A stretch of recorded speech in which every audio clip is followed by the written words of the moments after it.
Պարոն Փաշինյան, դուք արդեն 7 ամիս է քաղաքական սեղանին դրել եք կաթողիկոսին հանելու հարցը,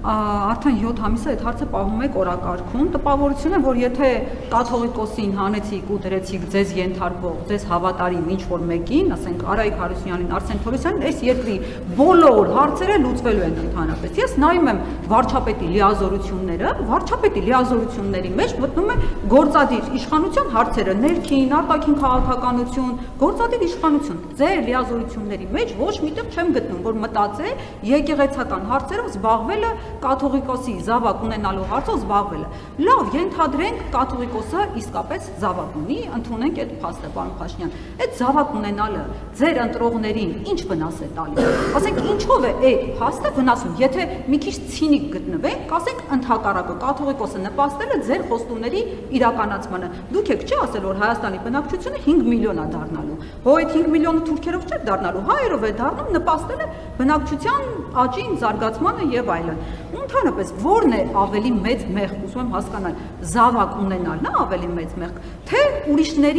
ուրիշների զավակներին կյանքից զրկելը, թե ուրիշների մի ամբողջ սերունդ զավակ ունենալու հնարավորությունից, կարողությունից զրկելը։ Այդ կաթողիկոսի զավակ ունենալն է մեզ ավելի մեծ վնաս տալիս, թե մտնել լայվ ու ասել կասկա-մասկա հավաքեք, եկեք սահման, իմանալով, որ հոպը իսկապես չի աշխատելու եւ ընդհանրապես մսաղաց է տանելու։ Եվ երկրորդ հարցը, եթե թույլ կտաք, Արման Թաթոյանը գտնում է, որ դուք հետևում եք իր ուղերձներին ու ասուլիսներին,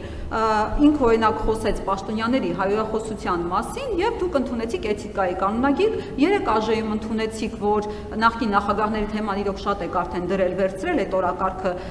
արդեն բան է, որ զզվացնում է արդեն ու ինքն էլ էր այդ մասին խոսել, հիմա ինքը գտնում է, որ դուք ուշի-ուշով հետևում եք իր ուղերձներին, առաջիկայում առաջարկում է միասնության թևերին շարունակել հետևել, ձեր առաջիկա անելիքները ինքը կասի, հետևելու եք եւ ազդվում եք, թե չէ, շնորհակալ եմ։ Ես ակնկալիք չունեմ, որ հայաստանյան առաքելական եկեղեցին ունենա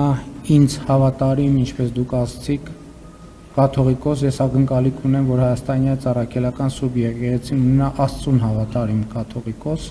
եւ դա է այն օրակարգը, որը ես հետապնդում եմ որպես, ինչպես բազմիցս ասել եմ, հայաստանյան առաքելական սուրբ եկեղեցու հավատավոր հետևորդ եւ ինչ վնաս է տալիս, օրինակ վնաս է տալիս այն, որ նման խոցելիությունները որոշ մարդկանց, օրինակ այդ թվում օտարերկրյա հատուկ ծառայությունները կարող են հավաքագրել եւ դրանք ռիսկեր են, որոնք առնչվում են